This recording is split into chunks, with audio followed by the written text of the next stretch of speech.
ಎಲ್ರಿಗೂ ನಮಸ್ಕಾರ. ಇವತ್ತಿನ ವಾರ್ತೆಗಳು ಏನಂತ ಹೇಳಿದರೆ, ಇಂದಿನ ಬಿಜೆಪಿ ಸರ್ಕಾರದ ಅವಧಿಯಲ್ಲೇ ರಾಜ್ಯದಲ್ಲಿ ಒಂದೇ ಒಂದು ಹೊಸ ಬಸ್ ಖರೀದಿಸಿರಲಿಲ್ಲ. ನಮ್ಮ ಸರ್ಕಾರ ಬಂದ ನಂತರ ಒಟ್ಟು 5,800 ಬಸ್ಗಳ ಖರೀದಿಗೆ ಚಾಲನೆ ನೀಡಲಾಗಿದೆ. ಈಗಲೇ 3,000 ಬಸ್ಗಳು ಬಂದಿವೆ. ಮಿಕ್ಕಿದುಳಿದವು ಇಷ್ಟರಲ್ಲೇ ಬರಲಿವೆ. ಪ್ರತಿ ವರ್ಷ 10,000 ನೌಕರರು ಇಲಾಖೆಯಲ್ಲಿ ನಿವೃತ್ತರಾಗುತ್ತಾರೆ. ಕಾಲಕಾಲಕ್ಕೆ ನೇಮಕಾತಿ ಮಾಡಬೇಕು. ಬಿಜೆಪಿ ಈ ಕೆಲಸ ಮಾಡಿರಲಿಲ್ಲ. ಈಗ ಪುನಃ ಖಾಲಿ ಹುದ್ದೆಗಳನ್ನು ತುಂಬಲಾಗುತ್ತದೆ ಎಂದು ರಾಮಲಿಂಗಾರೆಡ್ಡಿ ಸಚಿವರು ಹೇಳಿದ್ದಾರೆ.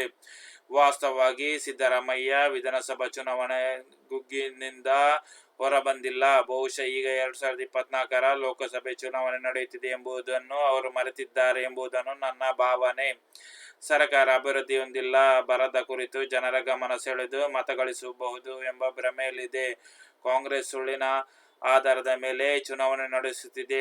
ಅವರಿಗೆ ಅಭಿವೃದ್ಧಿಯ ಬೆಂಬಲವೂ ಸಹ ಇಲ್ಲ ಎಂದು ಯಡಿಯೂರಪ್ಪ ಮಾಜಿ ಸಿಎಂ ಹೇಳಿದ್ದಾರೆ. ಪ್ರಜ್ವಲ್ ಪ್ರಕರಣ ಮತದಾನದ ಮೇಲೆ ಪ್ರಭಾವವಾಗುತ್ತಿದೆ. ಮಹಿಳೆಯರು ಜೆಡಿಎಸ್ ಪಕ್ಷದ ಮೇಲೆ ಅಸಹ್ಯ ಪಡುತ್ತಿದ್ದಾರೆ. ಇದು ಪರಿಣಾಮ ಬೀರುತ್ತದೆ. ಸಿಡಿ ಹಿಂದೆ ಕಾಂಗ್ರೆಸ್ ನಾಯಕರು ಇಲ್ಲ. ಸಿಡಿ ವಿಚಾರ ಕೀಳುಮಟ್ಟದ್ದು. ವೈಯಕ್ತಿಕ ಕೇಸುಗಳು ಟ್ರ್ಯಾಪ್ ಮಾಡುವುದು ಕೀಳುಮಟ್ಟದ್ದು ಆಗಿದೆ. ಇದನ್ನು ಬಿಟ್ಟು ಹೊರ ಬರಬೇಕಿದೆ. ಹನಿ ಟ್ರ್ಯಾಪ್ನಂತಹ ಸಿಡಿಗಳತ್ತ ಕೃತ್ಯಗಳು ನಿಲ್ಲಬೇಕು. ಪ್ರಜ್ವಲ್ ರೇವಣ್ಣ ಅವರದ್ದು ಗಂಭೀರ ಪ್ರಕರಣ ಎಂದು ಎಂಬಿ ಪಾಟೀಲ್ ಸಚಿವರು ಹೇಳಿದ್ದಾರೆ. ವಿಡಿಯೋ ಇಷ್ಟವಾದರೆ ನನ್ನ ಚಾನಲ್ ಲೈಕ್ ಮಾಡಿ, ಸಬ್ಸ್ಕ್ರೈಬ್ ಮಾಡೋದನ್ನು ಮರೆಯಬೇಡಿ. ಏನಾದರೂ ತಪ್ಪಿದ್ರೆ ಕೂಡ ಕಮೆಂಟ್ ಅಲ್ಲಿ ಹಾಕಿ ಅಂತ ನಿಮ್ಮ ಹತ್ರ ನಾನು ಕೇಳಿಕೊಳ್ತೇನೆ.